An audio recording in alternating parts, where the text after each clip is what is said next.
पर एल्कोहल जुड़ा, वो 2 कार्बन से जुड़ा हो, तो ये इस कार्बन पर एल्कोहल जुड़ा, इस कार्बन को 2 कार्बनों से जुड़ा होना चाहिए, तो एक CH3 ये और एक CH3 ये, तो ये हमने क्या ले लिया 2 डिग्री एल्कोहल, क्या ले लिया 2 डिग्री एल्कोहल। इसकी अभिक्रिया भी हमने क्या करा दी, कंसंट्रेट H2SO4 से, लेकिन हमें यहाँ पर थोड़ा सा तापमान कम लेना पड़ता है 440 केल्विन, और यहाँ पर हमें H2SO4 यहाँ तो 100% लेना पड़ता है, यहाँ H2SO4 80% से ही काम हो जाता है, किसमें 2 डिग्री एल्कोहल में, और जल का अणु बाहर निकलेगा, ये OH, और यहाँ से निकाल देते हैं हम हाइड्रोजन, ये OH गया और एक हाइड्रोजन हमने यहां से ले लिया, ये 3 थे तो कितने बचेंगे 2, तो सबसे पहले देखिए CH3 का CH3, फिर सिंगल बॉन्ड CH, और ये OH बाहर निकल गया, और यहां से क्या गया एक H, मतलब -H2O, तो यहां पर क्या बचा ये CH2, तो यहां क्या लग जाएगा डबल बॉन्ड, एल्कीन बन गई। अब हम लेते हैं 3 डिग्री एल्कोहल, ये देखिए ये कार्बन, इस कार्बन से OH जुड़ा और इस कार्बन से हम 3 CH3 ग्रुप जोड़ दें, तो ये 3 डिग्री एल्कोहल बन गया, क्या बन गया हमारा 3 डिग्री एल्कोहल। जब हम 3 डिग्री एल्कोहल का निर्जलन कराएंगे तो हमें कितना 20% ही H2SO4 लेना पड़ेगा, 20% H2SO4 से ही क्या हो जाएगा काम हो जाएगा, और तापमान और कम लेना पड़ेगा, 358 केल्विन पर ही काम हो जाएगा, और क्या होगा एक OH ये गया और OH जाएगा, और यहां से एक हाइड्रोजन गया, एक हाइड्रोजन यहां से, तो बनाते हैं क्या बनता है, ये देखिए CH3, ये सिंगल बॉन्ड से कार्बन, और यहाँ पर ऊपर CH3, और ये OH तो गया, और यहाँ पर क्या हो गया ये CH3 था, एक हाइड्रोजन गया, क्योंकि रिमूवल ऑफ वाटर, निर्जलन कर रहे हैं, निर्जलन जल को बाहर निकालना है, तो एक H गया, तो यहाँ पर क्या बचा CH2, और यहाँ पर क्या लग गया ये डबल बॉन्ड। तो आप क्या देख रहे हैं कि H2SO4 की उपस्थिति में एल्कोहल का निर्जलन हो जाता है, ये 1 डिग्री एल्कोहल था, इसका भी निर्जलन हो गया, H2O का अणु बाहर निकल गया, एल्कीन बन गया। 2 डिग्री एल्कोहल था, यहां से भी जल का अणु बाहर निकला, एल्कीन बन गया। 3 डिग्री एल्कोहल था, तब भी H2O बाहर निकला, निर्जलन हुआ, एल्कीन बन गया। लेकिन आपको क्या पता चला कि यदि 3 डिग्री एल्कोहल होगा तो हमें से 20% ही H2SO4 चाहिए पड़ेगा, H2SO4 की मात्रा क्या चाहिए पड़ेगी कम।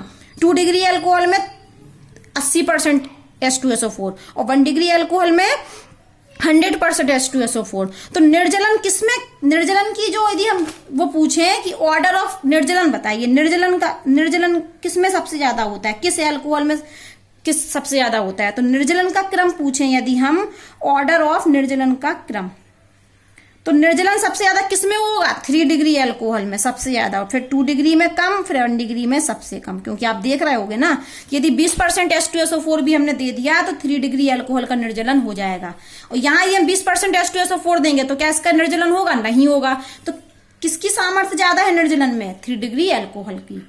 अब हम पढ़ेंगे इसकी मैकेनिज्म, किसकी मैकेनिज्म, निर्जलन डिहाइड्रेशन की मैकेनिज्म कैसे होता है। और ये आप समझ लीजिए निर्जलन का जो क्रम है ना, ये किस वजह से है 3 डिग्री में, क्योंकि जो कार्बोकैटायन होते हैं वो कार्बोकैटायन, जो 3 डिग्री वाला कार्बोकैटायन होता है वो ज्यादा स्टेबल होता है, ठीक है। तो इसका मतलब है कि जब हम इस निर्जलन की क्रिया विधि पढ़ेंगे तो उसमें कार्बोकैटायन बन रहे होंगे, तभी तो ये कार्बोकैटायन बनने की वजह से ये 3 डिग्री अल्कोहल में निर्जलन सबसे अच्छी तरीके से हो रहा है। तो अब हम पढ़ते हैं इसकी क्रिया विधि। किसकी क्रिया विधि, निर्जलन की क्रिया विधि, ठीक है। तो सबसे पहले हमने लिया एक एल्कोहल, स्टेप फर्स्ट एक एल्कोहल लेते हैं हम, ये CH3, लेकिन CH3 को CH2 और H ऐसे लिखते हैं कि जिससे H बाहर निकलते हुए दिखे, और ये CH2 और ये OH, ठीक है। अब हमने यहाँ पर देखो ये ले लिया, यही प्राथमिक एल्कोहल, यही वाला प्राथमिक एल्कोहल, और H2SO4 ले रहे थे, तो H2SO4 क्या देगा हमें, H+ आयन क्या देगा, H अम्ल क्या करते हैं H+ आयन देते हैं। यही रिएक्शन लिखी हमने फिर से, ये वाली 1 डिग्री एल्कोहल ले लिया, ये देखिए 1 डिग्री एल्कोहल ले लिया, CH3 CH2 OH, और यहां से हमें क्या मिला H+ आयन की प्रेजेंस में, और ये रिवर्सिबल होती है। तो क्या होगा कि जो H+ ये अभिक्रिया फास्ट होती है, और कैसे होती है, फास्ट। तो और ऑक्सीजन के पास होते हैं लोन पेयर, ऑक्सीजन के पास होते हैं लोन पेयर, तो ये ऑक्सीजन अपने लोन पेयर इस H+ आयन को दे देगा और इसको जोड़ लेगा, ठीक है। तो ये H+ कहाँ आ जाएगा, ऑक्सीजन पे। तो हम यहां लिखते हैं इसको, तो ये क्या बनेगा, ये CH2 से एक H, और ये CH2, और ये ऑक्सीजन, और ये H, देखिए। अब लेकिन इस ऑक्सीजन ने क्या किया, अपने लोन पेयर इस H को देकर S से बंध बना लिया, तो यहां पर एक हाइड्रोजन और जुड़ गया, और जैसे ही हाइड्रोजन जुड़ा तो ऑक्सीजन पर क्या आ गया प्लस, और ये हमारा क्या हो गया एल्कोहल को क्या मिल गया, प्रोटॉन। तो ये कैसा एल्कोहल हो गया, प्रोटोनेटेड एल्कोहल।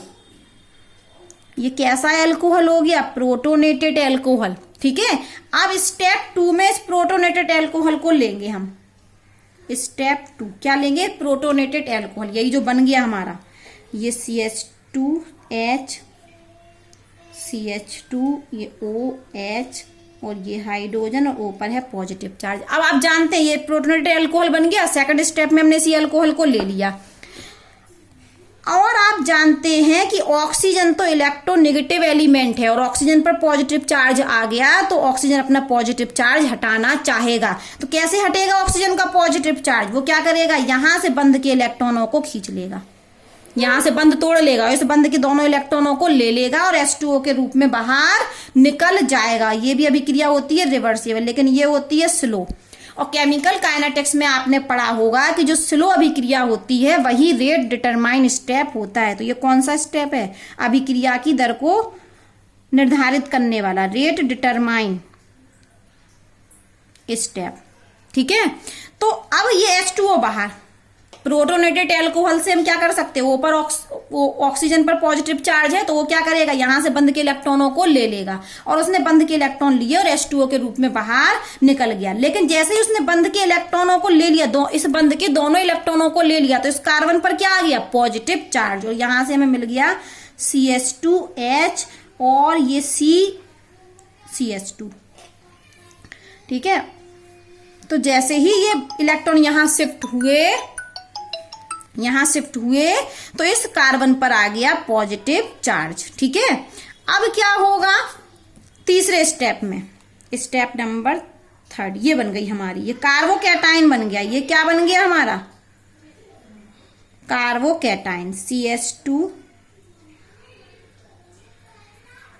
ये सिंगल ही बॉन्ड रहेगा यहाँ पर, ये सिंगल ही बॉन्ड रहेगा बेटा, ये सिंगल था क्योंकि यहाँ पर। ठीक है, तभी तो इस पर पॉजिटिव चार्ज आया, बैलेंसी कम है ना इसकी।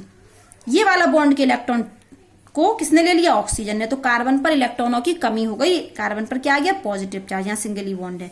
अब हमने CH2 इसको लिया, ये CH2H, ये कार्बोकैटायन को लिया हमने।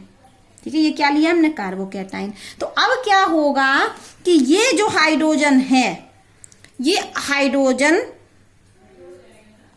इस कार्बन को अपना पॉजिटिव चार्ज हटाना है तो ये हाइड्रोजन H+ के रूप में बाहर निकल जाएगा। किसके रूप में, H+ के रूप में। मतलब ये आहुति दे रहा है, ये दोनों इलेक्ट्रॉनों को छोड़ रहा है और ये बंध के दोनों इलेक्ट्रॉन कहाँ शिफ्ट हो रहे हैं, यहाँ। ये बंध है, इस बंध में 2 इलेक्ट्रॉन है, ये दोनों इलेक्ट्रॉन कहाँ शिफ्ट हो रहे हैं, यहाँ। और ये H+ के रूप में निकल रहा है, हाइड्रोजन को कोई भी इलेक्ट्रॉन नहीं मिल रहा है। और ये क्या बनाएगा, ये भी रिवर्सिबल होता है, ये फास्ट रिएक्शन होती है। तो ये बन जाएगा हमारा CH2 और ये बंध के इलेक्ट्रॉन कहाँ आ गए, यहाँ। तो यहाँ लग जाएगा डबल बॉन्ड और CH2। और जैसे ही यहाँ पर बॉन्ड के इलेक्ट्रॉन आए तो इस कार्बन से पॉजिटिव चार्ज चला गया और लेकिन साथ में क्या निकल गया, H+ निकल गया और हमारी क्या बन गई, एल्कीन। तो जो निर्जलन की अभिक्रिया होती है उसमें कार्बोकैटायन बनता है। यदि हम यहाँ पर 3 डिग्री एल्कोहल लेते तो ये 3 डिग्री कार्बोकैटायन बनता है जो सबसे ज्यादा स्थायी होता है। इसलिए 3 डिग्री एल्कोहल में 20% H2SO4 से ही काम चल जाता है, जबकि 1 डिग्री में हमें 100% H2SO4 चाहिए होता है और 2 डिग्री में 80% H2SO4 चाहिए होता है। अब यहाँ से हमें फिर H+ आयन मिल गया, ये H+ जाके और एल्कोहल के अणु को प्रोटोनेटेड करेगा। हो क्या रहा है, एल्कोहल को क्या हो रहा है, अम्ल से H+ आयन मिल रहा है और एल्कोहल क्या हो जा रहा है, प्रोटोनेटेड हो जा रहा है। और इस प्रोटोनेटेड एल्कोहल से क्या होता है, ऊपर पॉजिटिव चार्ज होता है तो ये यहां से बंध तोड़ लेता है, वो क्या करता है, इस बंध के इलेक्ट्रॉनों को अपनी तरफ खींच लेता है और H2O के रूप में बाहर निकल जाता है। यहाँ पर साथ में H2O भी निकलेगा, H2O के रूप में बाहर निकल जाता है और क्या बनता है, कार्बोकैटायन। और ये कार्बोकैटायन में क्या होता है, रीअरेंजमेंट होता है। कार्बोकैटायन में ये क्या हुआ, रीअरेंजमेंट में क्या हुआ, ये H+ को अपनी आहुति देनी पड़ी, हटना पड़ा यहाँ से इसको स्थायी करने के लिए। ये H+ के रूप में बाहर निकल गया और ये इलेक्ट्रॉन जो बंध के इलेक्ट्रॉन थे वो यहाँ शिफ्ट हो गए और हमारी एल्कीन बन गई।